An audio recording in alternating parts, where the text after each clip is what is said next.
पहले वचन में जाने से हम पहले प्रार्थना में चलेंगे और उस दिन को याद करेंगे जिसमें परमेश्वर हमारे लिए उस क्रूस पर चढ़ा। Let us commemorate the sacrifice of God in which He freed us from our sins by His blood। आज का ये वो दिन है जिसमें परमेश्वर ने अपने लहू के द्वारा हमें पापों से छुड़ाया है। और अब ये समय होगा कि हम आज से फिर उस दिन को याद करेंगे जिसमें उस परमेश्वर ने हमारे लिए अपने खून को बहाया जिससे हम सब नजात पा सके। पिता परमेश्वर, मैं तुझसे प्रार्थना करती हूँ, मैं तेरा धन्यवाद और शुक्र अदा करती हूँ कि तूने मुझे ये समय दिखाया जिसमें कि मैं तेरी वेदी के सामने खड़े होकर तेरे प्रचार को देने वाली बन सके। पिता परमेश्वर, तू अपना अनुग्रह पिता परमेश्वर आज हर एक की जिंदगियों में उतार देना पिता परमेश्वर। और आज जो मैं तेरा वचन का बीज हर एक की जिंदगियों में कहूँ पिता परमेश्वर, वो आने वाले समय में पिता परमेश्वर एक आशीष का फल ठहरे पिता परमेश्वर। मैं प्रार्थना करती हूँ पिता परमेश्वर, आज का ये वचन पिता परमेश्वर लोगों की जिंदगियों को बदलने का कारण बनने वाला बने पिता परमेश्वर। तू आज इस वचन पे अपनी आशीष कर पिता परमेश्वर। और आज पिता परमेश्वर हर एक आत्मा पिता परमेश्वर फिर से उस दिन को याद कर सके पिता परमेश्वर जिसमें पिता परमेश्वर तू हमारे पापों को कारण पिता परमेश्वर क्रूस पर चढ़ाया गया पिता परमेश्वर। मैं तुझसे प्रार्थना करती हूँ पिता परमेश्वर, send your deliverance upon us पिता परमेश्वर, send your mercy upon us पिता, send your freedom upon us। तू अपने उद्धार को हम तक भेज पिता परमेश्वर, तू हमारी आजादी को पिता परमेश्वर हम तक पहुंच पिता परमेश्वर। मैं तुझसे प्रार्थना करती हूँ तू अपने अनुग्रह को हम तक पहुंचा पिता परमेश्वर। हर एक का माइंड पिता परमेश्वर तेरी ओर होने वाला बने पिता परमेश्वर। सारा इज्जत जलाल महिमा सम्मान आपको देते हुए मसीह यीशु के नाम से मांगती हूँ, सुनिए और कबूल कीजिए, आमीन। Hallelujah, hallelujah. क्या आज हम सब आनंदित हैं?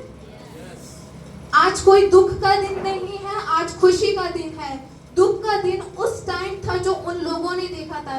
यीशु मसीह काफी साल पहले ही हमारे लिए जान दे चुके और आज वो जिंदा है।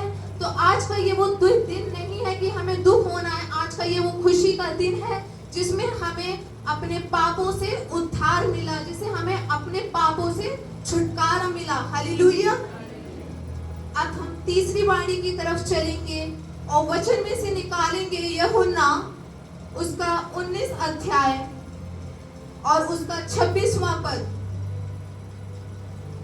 यूहन्ना उसका 19 अध्याय और उसका 26 पद इस प्रकार से कहता है, जब यीशु ने अपनी माता और उस चेले को जिससे वे प्रेम रखता था पास खड़े देखा तो अपनी माता से कहा, हे नारी, देख ये तेरा पुत्र है। आमीन। यहाँ पे किसकी बात चल रही है?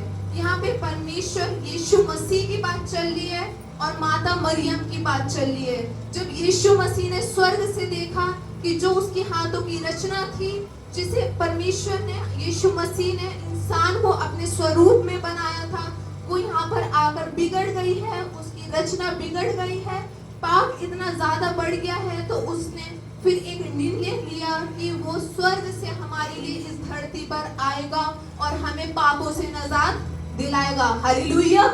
तो जब उसे स्वर्ग से वो धरती पे आने का उसने निर्णय लिया तो उसने माता मरियम को चुना जो कि पाक और पवित्र थी। इस कारण उसने माता का जो हक था वो मरियम को दिया और उसकी कोख से जन्म लिया। यहाँ पे जो बात हो रही है वो प्रभु यीशु मसीह की हो रही है और माता मरियम के बीच हो रही है और उसका एक प्रिय शिष्य है, प्रिय चेला है जिसका नाम यूहन्ना है। यहाँ पे इन तीन कैरेक्टर्स की बात हो रही है और वचन इस प्रकार से कहता है, जब यीशु ने अपनी माता और उस चेले को जिससे वे प्रेम रखता था पास खड़े देखा। अब जब यीशु मसीह इस दुनिया में आए तो प्रभु यीशु मसीह को हम सभी को नजात दिलाना था। तो जब वो क्रूस पे चढ़े पापों का भार लेकर, तो उनकी एक दृष्टि जो है वो अपनी माता मरियम पर जाती है और अपने चेले पर जाती है। तो वो देखते हैं कि मेरी माता जो है वो बहुत ही ज्यादा दुखित है, बहुत ही ज्यादा मेरे लिए परेशान है, क्योंकि वो अपनी माता का एक दुलारा था। प्रभु का वचन इस प्रकार से कहता है, वो उससे अधिक प्रेम करती थी। वचन कहता है वो अपनी माता का अधिक दुलारा था, क्योंकि वो उसने उसे अपनी कोख से जन्म दिया, उसे बहुत अच्छे से पाला, उसका पालन पोषण उसने किया।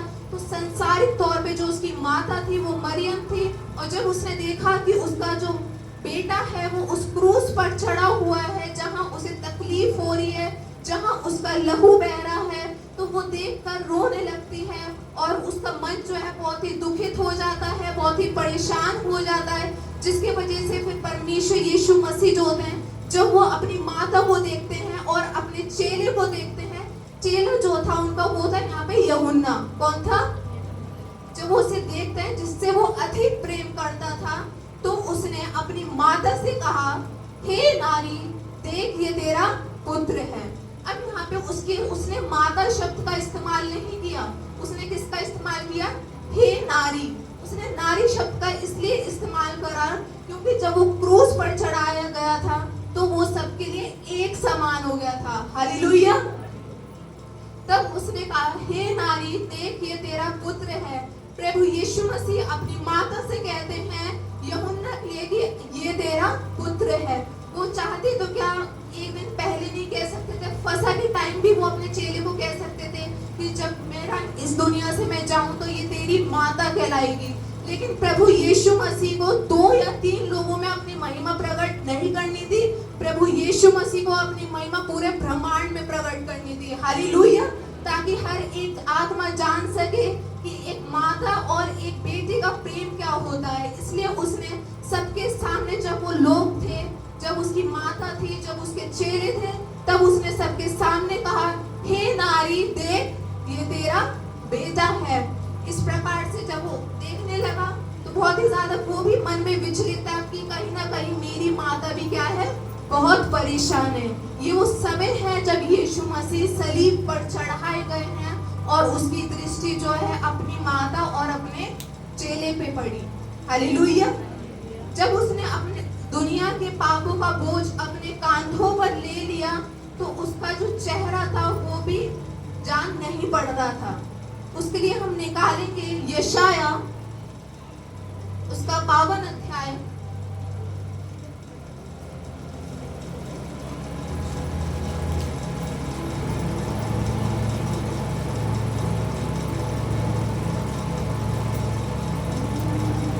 और उसका 14। इज़ाया चैप्टर 52 वर्स 14 इस प्रकार से कहता है, जैसे बहुत से लोग उसे देखकर चकित हुए। यानी कि जब भीड़ थी, जब उस पे बहुत ही ज्यादा सितम किया जा रहा था, तो उसका मांस, उसका लहू इतना ज्यादा बह गया था कि लोगों ने जब उसकी दशा को देखा तो वो क्या हो गए, चौंक गए, चकित हो गए कि वही परमेश्वर है जो इतना अच्छा दिखता था।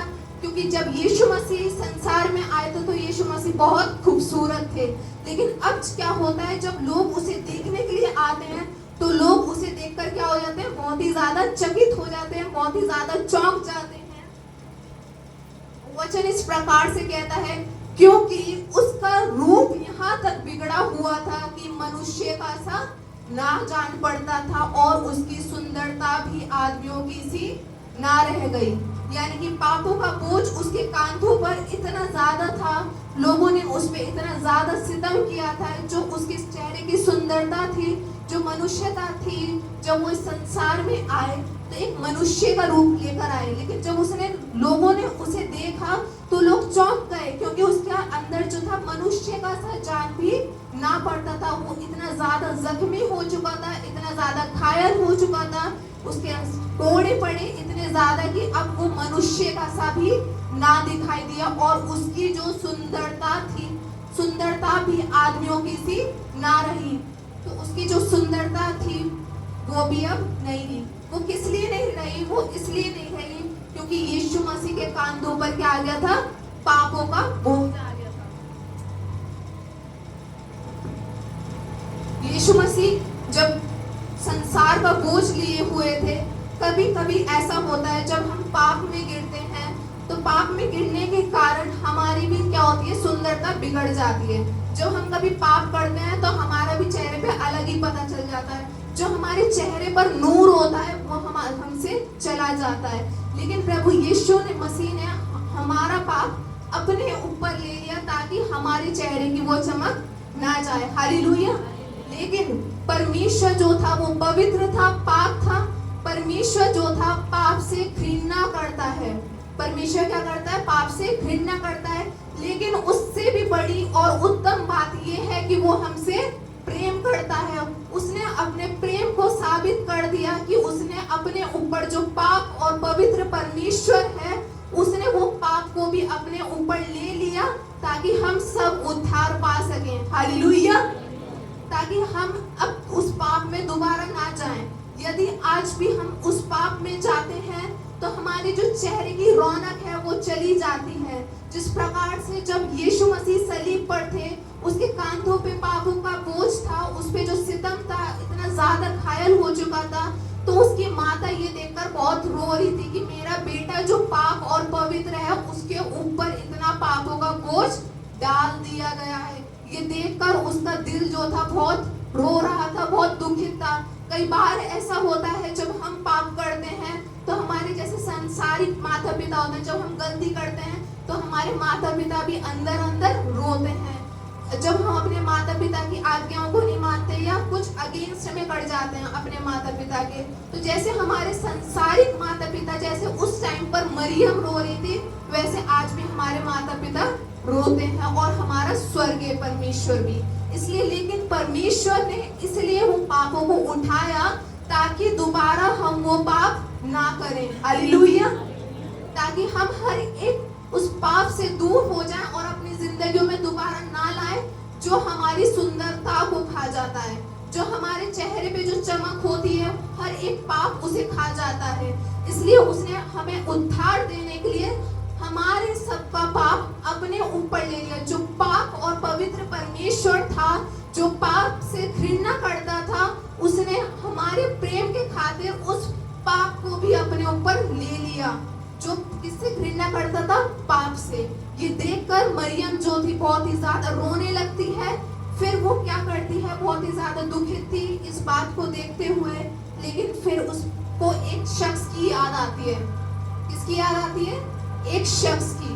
और उसको देखने के लिए निकालेंगे हम लूका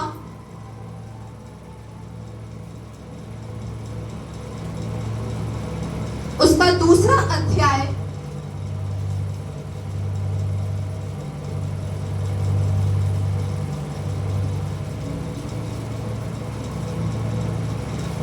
लूका उसका दूसरा अध्याय और उसका 34वां और 35वां पद इस प्रकार से कहता है, तब शमौन ने उनको आशीष देकर उसकी माता मरियम से कहा, देख वह तो इस्राएलियों में बहुतों के गिरने और उठने के लिए और एक ऐसा चिन्ह होने के लिए ठहराया गया है जिसके विरोध में बातें की जाएंगी, वरन तेरे प्राण भी तलवार से वार पार छिप जाएगा। इससे बहुत हृदय के विचार प्रकट होंगे। हालेलुया।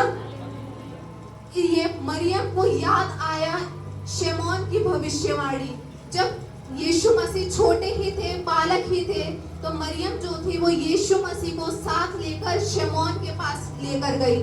शमौन वो था जिसने प्रभु यीशु मसीह को महसूस किया और आशीष दी और उसके बारे में ये भविष्यवाणी करी, देख वो तो इस्राएलियों में बहुतों के गिरने और उठने के लिए और एक ऐसा चिन्ह होने के लिए ठहराया गया है जिसके विरोध में बातें की जाएंगी, वरन तेरा प्राण भी तलवार से वार पार छिप जाएगा।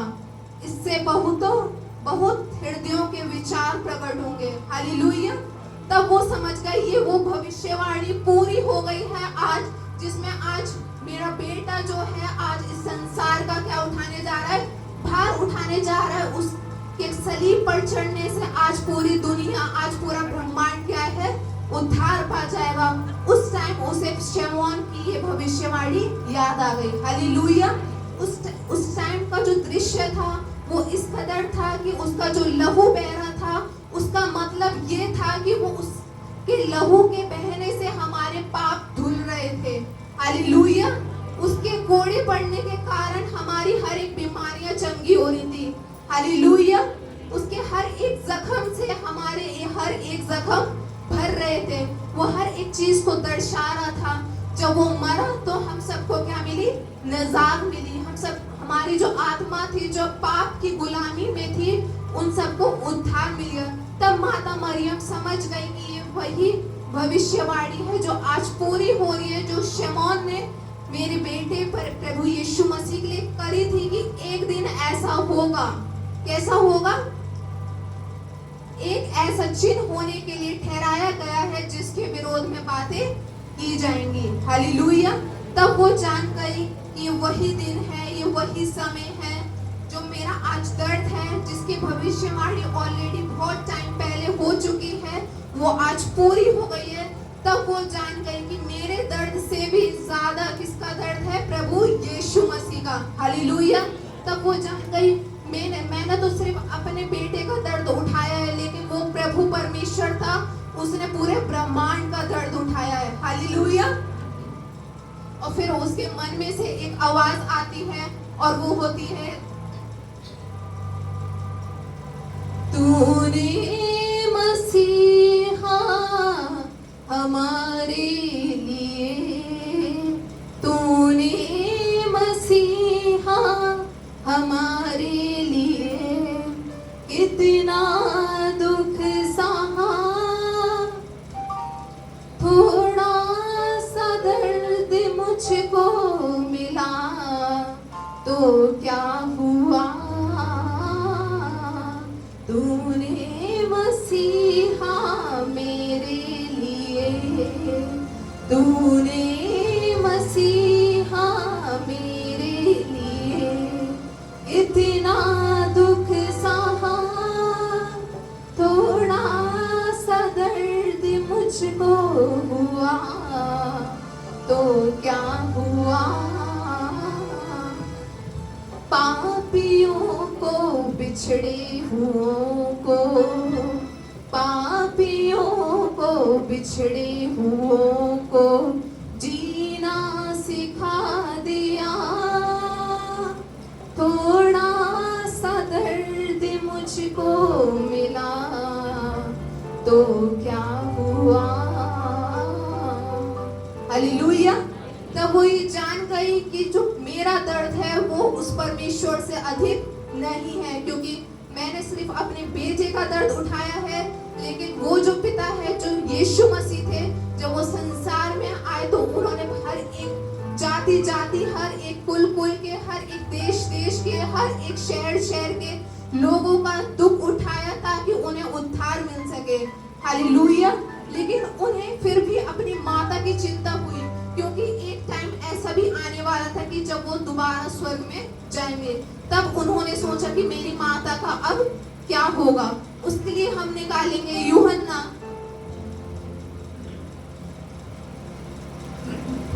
उसका 19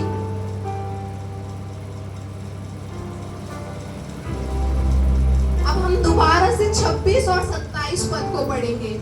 जब यीशु ने अपनी माता और उस चेले को जिससे वह प्रेम रखता था पास खड़े देखा तो अपनी माता से कहा, हे नारी, देख ये तेरा पुत्र है। तब उसने चेले से कहा, यह तेरी माता है। और उसी समय से वे चेला उसे अपने घर ले गया। हालेलुया। उसे ध्यान था अपनी माता क्या कि जिससे मैंने जन्म लिया है, जब मैं स्वर्ग चला जाऊंगा तो इसके साथ फिर कौन रहेगा। तब उसने अपने चेले किससे कहा? यूहन्ना से क्या कहा कि देख अब से ये तेरी क्या है? माता है। और उस टाइम फिर वो क्या करा? वो उस माता मरियम को अपने साथ अपने घर में ले गया। उसे उस सलीब पर भी हमारी फिक्र होती है। हालेलुया। उसने अपनी माता को ये नहीं जाना कि मैं जाऊंगा तो मेरी माता कैसे रहेगी, इसलिए फिर भी उसने अपनी माता को जो है अकेला नहीं छोड़ा। और उसने जो पुत्र का अधिकार था, जो उसके बेटे का अधिकार था, वो अब से यूहन्ना को दे दिया। और उसी समय जो उसका चेला था उसने अपने परमेश्वर यीशु मसीह की बात मानी और वो माता मरियम को अपने घर ले गया। हालेलुया। परमेश्वर हमारी चिंता अभी नहीं, तब से अभी तक और सर्वदा तक करता है। हालेलुया। भले हमें उसका ख्याल ना हो, लेकिन उसे हमारा हर पल ख्याल रहता है। जब कभी हम एक्सीडेंट वगैरह हो जाता है, ऐसा लगता है कि अब हम बच नहीं पाएंगे। क्या होता है कि एक्सीडेंट हो जाता है, लेकिन कहते हैं हमारी हड्डी बच गई, हमारे को खरोच तक नहीं आती है। उस टाइम जो हमारा फिक्र करने वाला होता है वो हमारा परमेश्वर होता है, क्योंकि उसने हर एक चीज से हमें नजात दी है, हर चीज से आजादी दी है, हर एक पापों से हमें छुड़ाया, और उसने उसके लिए अपना शरीर दे दिया। उसने हमारे पापों के कारण अपना दाम चुकाया है, उसने हमें अपने लहू के द्वारा खरीद लिया है। हालेलुया।